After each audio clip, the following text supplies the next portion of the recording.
Now, key UK inflation data has fallen to a 16-month low year on year. Let's take a look at the numbers as they've just recently broken. The consumer price index rising by 7.9% in June year on year. The consensus had been for an 8.2% print. Now, this is down from 8.7%. Now, the fall is larger than expected. City economists having predicted a fall to 8.2%, which will cheer policymakers at the Bank of England. We've got to be mindful of the fact that what's happening in the context of all this. We must remember it still remains at painfully high levels, and this faster than expected fall is against a steep rise last year. So we mustn't lose sight of the fact that prices are still climbing on top of last year's gains, making everybody poorer still. Producer prices coming through with a rise of 0.1. We were expecting a rise of 0.5.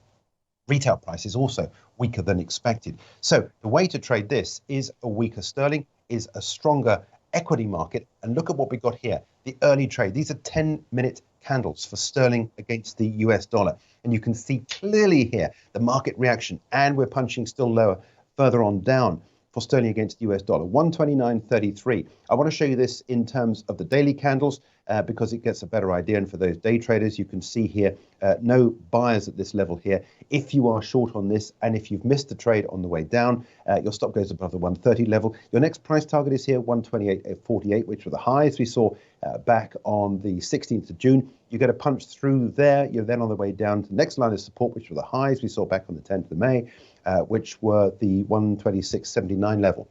So potentially more downside to go. You put your fib tool on that, and I think you'll find out that, in fact, what we've got here are those support levels to watch out for.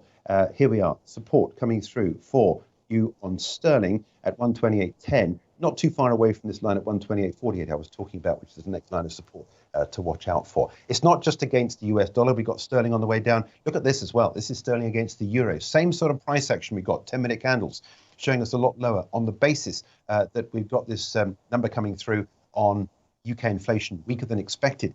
The big question is now just how much more heavy lifting does the Bank of England need to do to quell inflation further? Mustn't lose sight of the fact that we are still above 2% inflation target, which means we are still painfully in inflation. Wages aren't keeping up, so any price reductions are going to be good news. Sterling now at levels there not seen against the euro since the 30th of May.